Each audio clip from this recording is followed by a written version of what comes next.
আর নতুন আমার এক দুঃসম্পর্কের কাজী নয়, আম্মু তাকে ধরে এনে আমাদের বাড়িতে রেখে দিয়েছে। ভার্সিটিতে চান্স পেয়েছে বলে থাকার জায়গা নেই, তাই আমাদের বাড়িতেই উঠেছে। কারোর সাথে কথা বলে না। মেয়েটা দেখতে মোটামুটি লেভেলের সুন্দরী, কিন্তু পুরোই একটা ক্ষেতের গুডাউন। ওর জন্যই এই কয়েকদিন ভার্সিটিতে আসতে পারিনি। সারাক্ষণ বই নিয়ে পড়ে থাকে। জামা কাপড়গুলো গ্রাম্য টাইপ, কথাবার্তা, ড্রেস আপ সব কিছু দিয়ে একদম নিখুঁত গ্রাম থেকে উঠে এসেছে, তা বেশ বোঝা যায়। অসহ্য একটা মেয়ে। কি বলিস? আমাদের আবির সাহেবও তো গ্রাম থেকে উঠে এসেছে রে। এই কারণেই তো প্ল্যান করেছি। তোরা মানে মেয়েরা, ওই মেয়েটা দূর, ওর নাম বলতেই তো ভুলে গিয়েছি। নিশি নাম ওর। তো মেয়েরা নিশিকে র্যাক করে আবিরের কাছে পাঠাবি, আর আমরা ছেলেরা ওই বলদটাকে র্যাক দিয়ে নিশির কাছে পাঠাবো। বাকিটা পরে দেখা যাবে। সবার মুখে হাস্যোজ্জ্বল প্রতিচ্ছবি ফুটে উঠেছে। আবির একবার বোরখা পরা মেয়েটার দিকে তাকায়, আর একবার সবার দিকে তাকায়। কি করবে ঠিক বুঝে উঠতে পারছে না। মেয়েগুলো দৌড়ে নিশিকে থামায়। এইদিকে শিহাব আবিরকে মেয়েটার কাছে যেতে বলে, কিন্তু আবির তা করে না। শিহাব আবিরের গালে একটা কোষের চর বসিয়ে দিতেই শাওন এসে বলে। শাওনের কথা শুনে সবাই একটু অবাক হয়, তবে এই অবাকের মূল কারণ কেউ বুঝতে পারে না। শিহাব আবিরকে জোরে ধাক্কা দেয়, ঠায় দাঁড়িয়ে থাকে সেখানে। এইদিকে নিশির সামনে ফারিয়া, তিশা, নাইমা দাঁড়িয়ে আছে।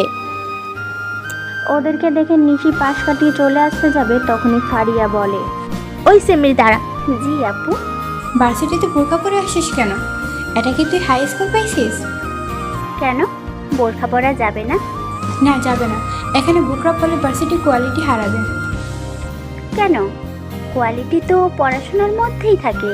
তুই এত কথা বলিস কেন? মেরে না তোর? থাক, আর বললাম না। শোন, ওই যে একটা খ্যাত ছেলেটাকে দেখছিস, গায়ে ডিম মেখে দাঁড়িয়ে আছে, সোজা ওই ছেলেটাকে যে জড়িয়ে ধরবি। নিশি বোকার মতো দাঁড়িয়ে থাকে। দূরে দাঁড়িয়ে থাকা ছেলেটার দিকে একবার তাকায়। মুখটা ঠিক ভালোভাবে দেখতে পাচ্ছে না, তবুও তাকে কেমন যেন চেনা চেনা মনে হতে থাকে নিশির।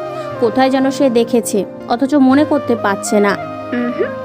কোনো ম্যাগাজিন নাকি বইয়ের পাতা, নাকি খবরের কাগজে, হতে পারে টিভিতে, নাকি ল্যাম্পপোস্টের আলোতে। নিশি মনে মনে কয়েকবার কথাগুলো বলে ফেললো। গভীর চিন্তাতে সে সামনে দাঁড়িয়ে থাকা ছেলেটাকে নিয়ে ভাবতে ব্যস্ত হয়ে যায়। হঠাৎ মনে পড়ে যায় নিশির আবির নামে ছেলেটা এক পাশে ঘুরে দাঁড়িয়ে আছে, যা রকস্টার বয়ের গ্যাংয়ের লিডারের মতো লাগছে। যা নিশি কোনো একটা নিউজ চ্যানেলে আর ম্যাগাজিনে প্রথম পাতায় ছবিটা দেখেছিল। ছবিটা এমন ছিল যে কয়েকজন ছেলে দাঁড়িয়ে আছে সামনে হয়ে, মাথায় বড় হুডি পরা, আর তাদের সামনে দাঁড়িয়ে আছে একটা কালো কোট, মাথায় হুডি আর মুখে সিগারেট নিয়ে। নিশি বেশ নিখুঁতভাবে ছবিটা দেখে রোজ। সেই গ্যাংয়ের লিডারের নাম নিলয়, যা নিশি ম্যাগাজিনে পড়েছিল। নিলয়ের দাঁড়ানো স্টাইল আর এই আবির নামে সহজ সরল ছেলেটার দাঁড়ানো স্টাইল একদম মিলে যাচ্ছে। এই রকমটা নিশি কখনোই হয়নি। অনেক ছেলেকেই তো তার চোখে পড়ে, কিন্তু আবিরের মতো করে কেউ ওর চোখে পড়েনি। কি হলো, দাঁড়িয়ে আছিস কেন? আমি কেন এসব করব? নিশি কথাটা বলার সাথে সাথেই তিশা এসে নিশির গালে কোষে চর বসিয়ে দেয়। নিশি বোকা দৃষ্টিতে তাকিয়ে থাকে ওর দিকে, শান্ত ভঙ্গিতে তাকায়। সেই তাকানোর মাঝে লুকিয়ে থাকে অনেক কিছু, কিন্তু কেউ তা বুঝতে পারে না। নিশি মুচকি হাসে। তুই চিনিস আমাদের? ভার্সিটিতে আমরাই সব। আমাদের পাওয়ার আছে, টাকা আছে। তোকে ভার্সিটিতে আসি বন্ধ করে দিতে পারি। সো যেটা বলবো তা যদি না করিস তবে তোর অনেক ক্ষতি হবে, বুঝেছিস? শালা গেও মার্কা খ্যাত মেয়ে, যা ভাগ। আবির আর নিশি এগিয়ে আসতে থাকে, খুব কাছে চলে আসে ওরা। আবিরের হাঁটার সাথে নিলয়ের মিল পাচ্ছে না নিশি, তবে দাঁড়ানো স্টাইলটা ঠিক নিলয়ের মতোই, সেম টু সেম। নিশি এইসব ভাবতে ভাবতে এগিয়ে যায়। খুব কাছে আসতেই সবাই দেখে বড় কালো রঙের দুটো গাড়ি ভার্সিটিতে প্রবেশ করছে। ওরা থেমে গিয়ে সেই দিকে তাকায়। গাড়িটা আবিরের সামনে এসে থামে। গাড়িটা দেখে নেহা অবাক হয়, কারণ এটা শফিক সাহেব মানে নেহার বাবার গাড়ি। কিন্তু ওনাকে এই সময় ভার্সিটিতে দেখে নেহা যতটা না অবাক হয়েছে, এর থেকে বেশি অবাক হয়েছে গাড়িটা নেহার সামনে না এসে আবিরের সামনে গিয়েই থামে। আর আরও অবাক করার বিষয় ঘটে, শফিক সাহেব হাত বাড়িয়ে আবিরকে গাড়িতে তুলে নিয়ে চলে যায়। নেহারা সবাই অবাক চোখে তাকিয়ে আছে। এদিকে নিশিও কিছুক্ষণ সেই দিকে তাকিয়ে নিজের গন্তব্যে চলে যায়। নেহা, এটা কি হলো? কি হলো আবার?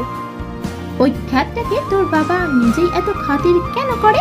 তোর বাবা তোর সাথে দেখা না করেই আবিরকে নিয়ে চলে গেল। ব্যাপারটা কিন্তু জটিল নেহা। সবাই বেশ কিছু সময় ধরে আবির আর শফিক সাহেবের সম্পর্ক নিয়ে গবেষণা চালায়, কিন্তু সঠিক তথ্য কেউ পায় না। তাই সবাই নিজের ক্লাসের দিকে চলে যায়। আপনাকে মানা করেছিলাম আমার ভার্সিটি বা পাবলিক প্লেসে আমার সাথে কোনো প্রকার কথা না বলতে। আবিরের কথা শুনে শফিক সাহেব চুপ হয়ে যায়, কিন্তু দাড়ি ছাড়া পরিষ্কার মুখে এই চিলটে হাসি লেগেই আছে শফিক সাহেবের। শফিক সাহেব বলে, মোহন শেখ, জামিল হায়দার আর নাসির মোল্লা, এরা তিনজন মিন্নু আর তার আপাকে গালি দেয় এবং মেরেছিল। আর তোমার শার্টে এইসব কি? ওয়াক! আবির গম্ভীর হয়ে যায়। শফিক সাহেবের সাথে আবির কথা বলতে বেশ ভালো লাগে। আবির কোনো প্রশ্ন করলে তা যদি গ্রহণযোগ্য হয় তবেই তিনি তার উত্তর দেন, আর যদি দিতে ইচ্ছা না করে সরাসরি কথা ঘুরিয়ে কাজের কথা বলেন তিনি। আর শফিক সাহেবও আবিরকে ভালোভাবেই জানে। আবিরকে ভনিতা ছাড়া কাজের কথা বললে সে সেটা নিয়েই ভাবে। একটা প্রশ্ন করি। আবির, জাস্ট কল মি আবির। আবির শফিক সাহেবকে থামিয়ে দেয়। শফিক সাহেব একটু শব্দ করে হাসলেন। পেছনে যে আরও একটি গাড়ি ছিল সেটা এখন নেই। গাড়িটা ছিল শফিক সাহেবের বডিগার্ডদের, যা তিনি সবসময় সব জায়গাতে গেলে সাথে নিয়েই ওদের। কিন্তু এবার ব্যতিক্রম। মিন্নুর সাথে তোমার কিসের সম্পর্ক? কেন তার আপাকে ছাড়ালে? আবির শফিক সাহেবের প্রশ্নের উত্তর দেয় না, কেবল একটু মুচকি হাসে। শফিক সাহেব বুঝে যায় আবির তার প্রশ্নের উত্তর দেবে না, তাই তিনি একটা দীর্ঘ নিঃশ্বাস নিলেন। আবির গাড়ির জানালার কাঁচ খুলে দিয়ে বাইরের দিকে তাকায়। শ্রাবণের মেঘগুলো দক্ষিণ থেকে উত্তরে উড়ে চলার প্রতিযোগিতা শুরু করেছে, কারণ শরতের বেহুলা ডাক যে মেঘদের শুনতেই হবে। তবে সেই মেঘদের চালন হলো বাতাস, যা আবিরের গায়ে এসে লাগছে। সব সম্পর্কের কি কোনো অধিকার লাগে? মিন্নুর সাথে আবিরের সম্পর্কটা বন্ধুত্বের হতে পারে। মিন্নু ছোট আর আবির বড়, তবুও সম্পর্কটা বন্ধুত্বের, মানবতার। সেখানে কোনো নাম নেই, আছে কেবল একটা অচেনা আহ্বান।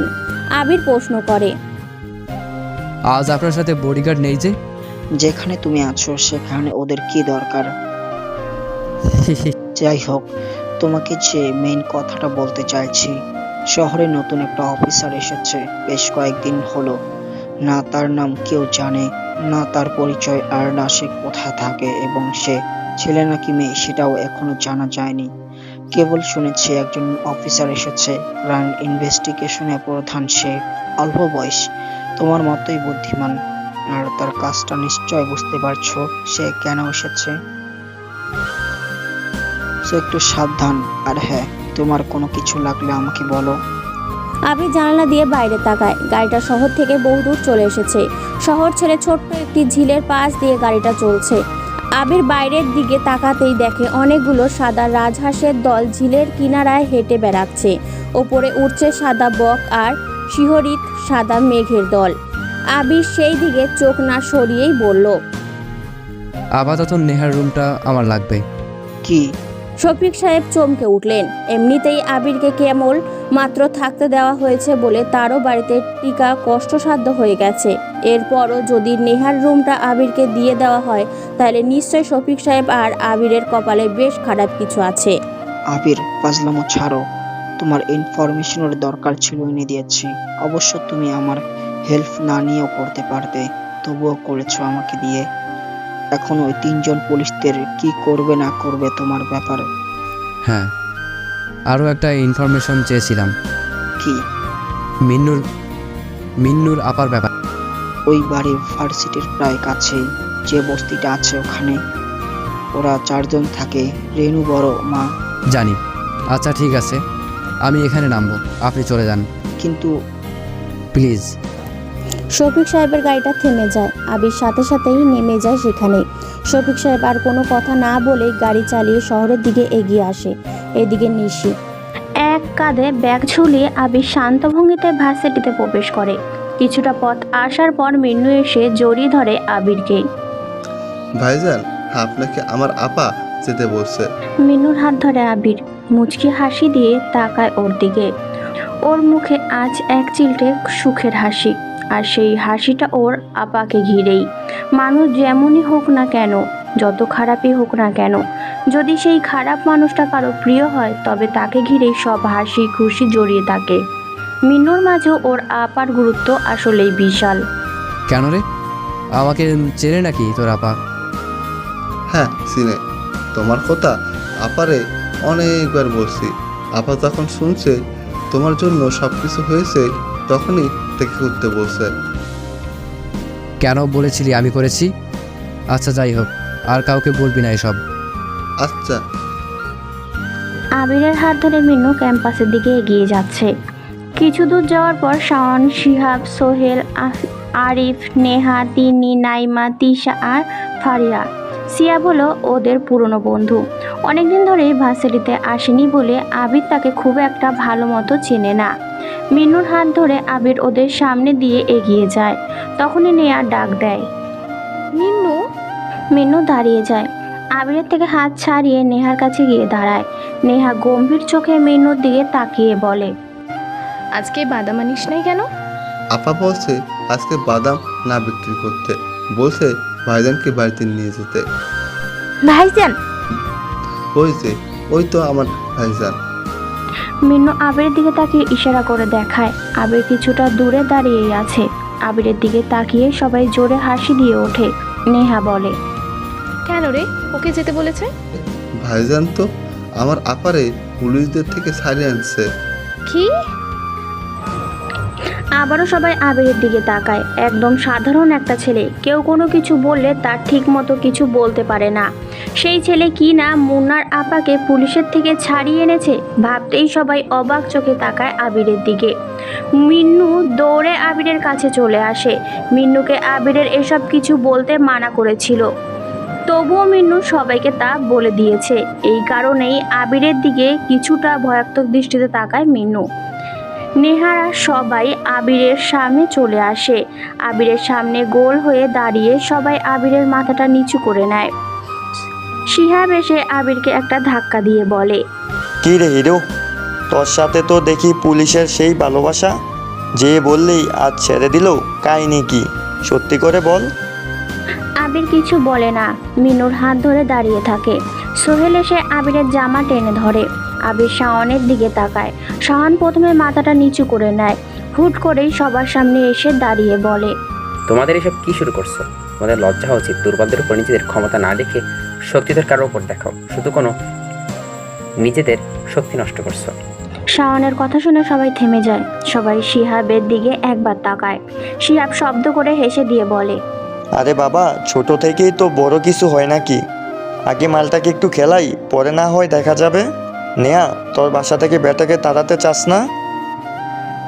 শয়তানটার জন্য ছাদেও যেতে পারি না, বিরক্ত লাগে যাচ্ছে আমার। আচ্ছা যা, কয়েকদিন পর বেটাকে আমিয়ে তাড়াবো। কথাটা বলে আবিরের চুলগুলো টেনে ধরে শিহাব। আবিরের চোখে মুখে প্রচণ্ড বিরক্তি শাহান আর মিন্নুর লক্ষ্য করেছে, তবে নিজেকে ছাড়াতে কোনো রকম চেষ্টা করছে না আবির। আবির কাচুমাচু হয়ে বলল, ভাইয়া দেখুন, আমি অনেক দূর থেকে পড়তে এসেছি, আমার সাথে কেন এমন করছে? চুপ শালা, ক্লাসে বেশি লেকচার মারিস কেন?